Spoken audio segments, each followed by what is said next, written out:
Hey, everybody, welcome to this episode of the W Production Podcast. I'm Dr. John Meis with my partner, Wendy Briggs. Hey, Wendy, how's it going? Hey, Dr. John, going great over here. Awesome. So today we're going to be talking about the single doctor practice.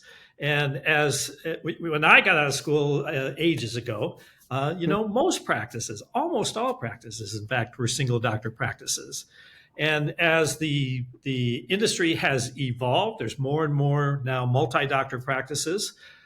So the single doctor practice is, kind of a special little, kind of niche. And there's some things about that can really have a dramatic difference on the performance. Absolutely. We just had a meeting last weekend, actually, where we were visiting with doctors about this very topic.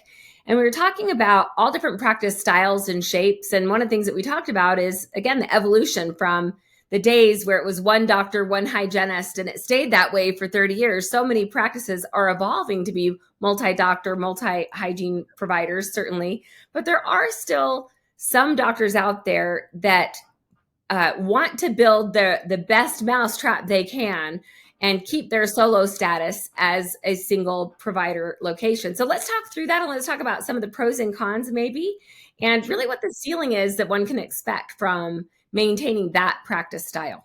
Yeah. And I think the ceiling is one of the cons of a single doctor practice. You can only do so much, right? And you can only get so productive, and there is a ceiling.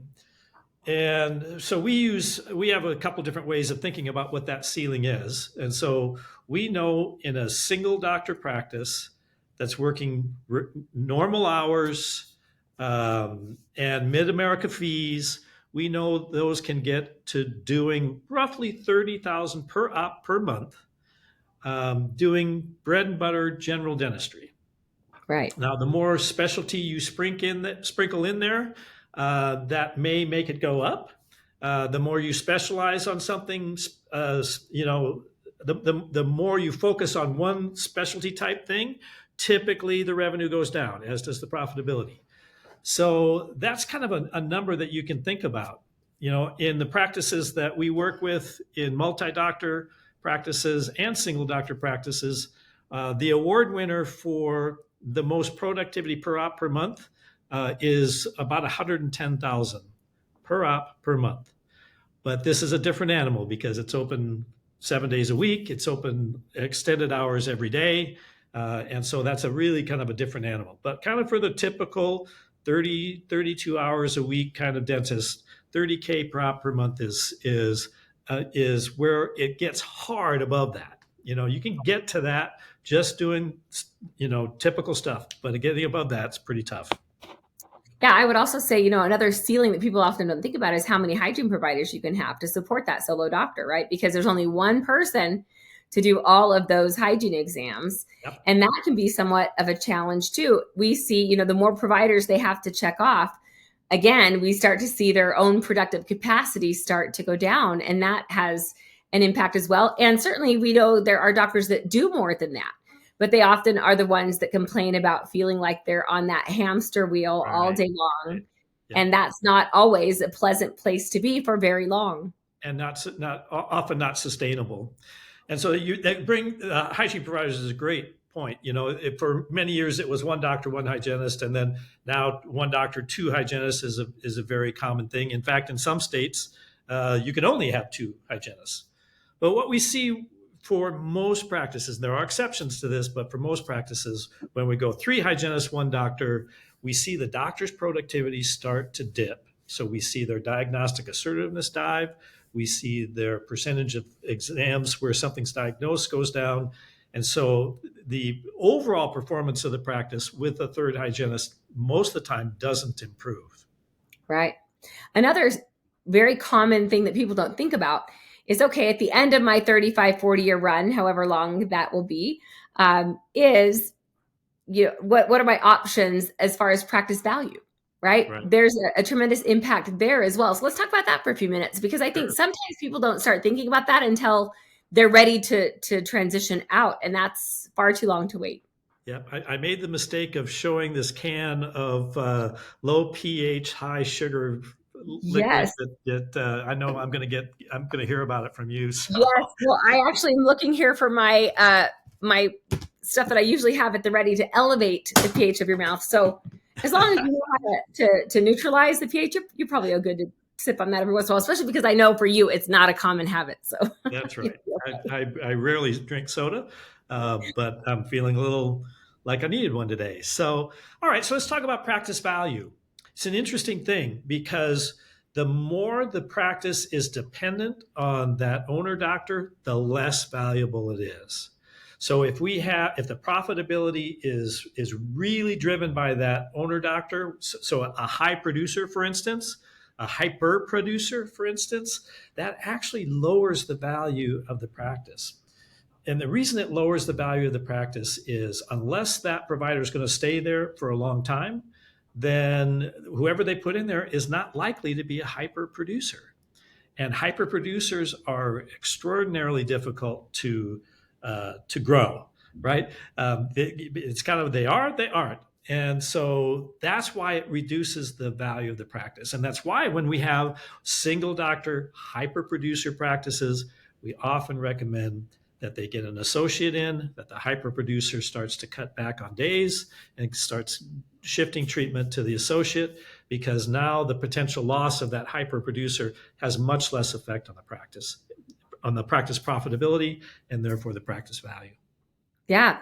Another thing that we should talk about is, again, the decisions you're making now can have a tremendous impact on the value of your practice long term. So just had this conversation again as a part of that meeting just a few short days ago, where we were looking at, how do they value a practice? A lot of doctors don't really understand that it's based on the profit of that practice, right? It's a multiple of the EBITDA or the profitability of the practice. And so when we have doctors that come to us and say, hey, we're really wanting to improve our systems and elevate the standard of care we provide, because I'm 3 to 5 years from transitioning out, like, we love to hear that, because Yeah. it does make a huge impact. Even if you're towards the end of your runway, to really focus in on efficiency and improving your systems and improving your product, your profitability, your production and collection, certainly, because that has an impact on how you are able to transition out as well. So Dr. John, we often get that question, like, how do they know when it's time to add an associate? You talked about why they should, but how do they know when it's time? Yeah. So the hard fast rule is if you're getting scheduled out, right? If there's not enough doctor time, it's time to add doctor time. So we can add capacity by adding doctor time, or we can reduce demand. We can reduce demand by dropping insurances, dropping our marketing, increasing our fees. So those are ways to reduce demand. And however, those things don't necessarily improve the value of the practice, right? So if you think about, many practices today are bought by DSOs. Well, DSOs, they don't really like the fee for service model, because people that really are successful in that fee for service model often are very charismatic people. They're often people that have been in the community for a long time, and somebody new going in there, they found that it just doesn't work that well. So if you're not going to have DSOs or big group practices as part of who might purchase your practice, now you've got a narrower pool. And anytime you have a narrower pool of buyers, it's going to go for a lower price. Right. So that could be a problem as well. And another thing that we often hear is, gosh, I'm not going to be in my practice much longer, so I'm not going to update technology. Yes. Um, I don't want to, make these investments that I'm going to be paying on for too long, and that really tremendously hurts the value of a practice. And certainly, it makes it less attractive to potential buyers as well. We For see sure. that so often. Yep. So it will affect the value. And if a group is looking at two different practices, and yours is technology short and one's technology heavy, they're going to pick the heavy one every time. And so it really does affect the attractiveness and often the purchase price of the practice. So when I was working at the DSO and we were buying practices, we would have a technology check. We would create a list, and we would say, what's it going to cost to put this technology in? And we just take that right off the offer. So the person was paying for it anyway, even though, and he didn't get to use it in his career, or he or her. And so it doesn't, you really don't save anything by not keeping current on technology. And it's amazing how many times we saw doctors that were nearing the end of their journey invest in the technology, and all of a sudden they found new life, a new Yeah. appreciation for dentistry, and it reignited the passion that they had, which So true. again improves their performance of their practice, which again improves the value Yeah. of it So at the true. end of the day. Yep. It's this Yep. ripple effect that we've seen so many times. Yep. So when people start saying, "Oh gosh, if I hire an associate now, I'm going to have more team members. I might have more hygienists, and now I've got complexity that I don't have now. Yeah, bigger must be harder." We hear that all the time. All the And the time. reality is this: is if you so we talk about this term rugged individualism, and rugged individualism is, you got through school, you took the boards, you took the risk to buy a practice, you got the loans, you got everything going in the right direction, and you do it yourself. And if you don't get over that, bigger could be harder. But the other way is you could get over that, right? And you can develop a team, you can learn to delegate well, you can learn to train well. And when you do that, bigger is easier. And I can tell you my initial practice, a two-op office with 3 employees, was in many ways more complex than when after years had gone on and we built and built and built, it was more difficult than our 21 op with 37, 38, 39 employees. So bigger is not harder, bigger is easier. You just have to do it differently and develop another set of skills. Right. I know we've discussed this many times, and I'm sure you love when I always refer back to the loud voices on the internet that are promoting the hygiene free model, right? Yes. They're ever present. They never go away. It's like Yes. cockroaches. But Spoken like a true hygienist there. um, but what's so frustrating to me is, the ceiling they're placing on themselves, Yeah. right? Um, you can run a practice that way. Yeah. You certainly can, but the value of that practice will never even come close to Correct. comparing to what you Yeah. can build with a capable team. Which is why, again, when we started working together, we took our former company that was branded Brilliant Circle and we shifted it over to the Team Training Institute, because literally that is what drives the most successful practices that we work with. It's the Yeah. team. Dentistry is a team sport, and building a team driven culture and structure, and having systems in place, they do allow the doctor to have more freedom, more peace of mind, more profitability, with Great less point. effort. Yeah. You can build it that way. The whole "if you build it, they will come" Yeah. philosophy, it absolutely does work. And I know we've got a podcast coming up in the schedule where we're going to interview one of those doctors who went from 7 employees around the time of COVID to now close to 60, maybe even Yeah. more than that. He's over 60 now. Yeah. Yeah, a really rapid turnaround, and he's going to be the one to share with you, what that looks like in his journey, and how he was the ones who thought that bigger was harder, and he's learned that the otherwise is true. And certainly we'll have to ask him the hard questions, right, about what that actually did to the value of what he's built. Yeah. Because a lot of people don't think about that again until it's too late. So that's one of the reasons why we wanted to have this conversation. So a hygiene-free office sounds simple. It sounds wonderful, but your income will never be as high. The value of your practice is never going to be as high, and it may be a really wonderful way to practice, and you may want to do that. Um, but there's pros and cons to every practice model, and that's the cons of that one.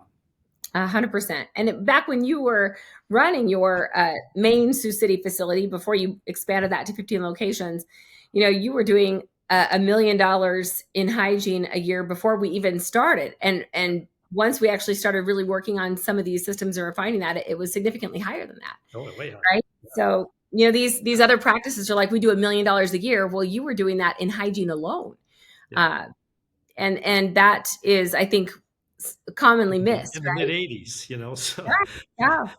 or mid '90s, mid '90s. Mid Yeah, 90s. no, so Right. so true. Yeah, So yeah. true. Well, good. I'm glad we had this conversation, and those that are listening to this, if this is an interesting topic to you, we will be diving into this topic. Our January doctors only retreat is being held in Las Vegas. And profitability is going to be one of the things that we'll talk about there. We love our doctors only retreat. This is the second time we've done a doctors only retreat. The first one was wildly successful. And every doctor that was there said, will you please do this again? It was really, really helpful to dive into, the financial sides of the practice that maybe the team doesn't care to learn about, or maybe even some of those topics aren't appropriate to share with everyone on the team. A lot of really great insights happened at that retreat. So really focusing on what is the machine of your machine, and how do we make that machine even better, and how do we look at that over many years, not just today and tomorrow and next month, but what does that look like over a period of time?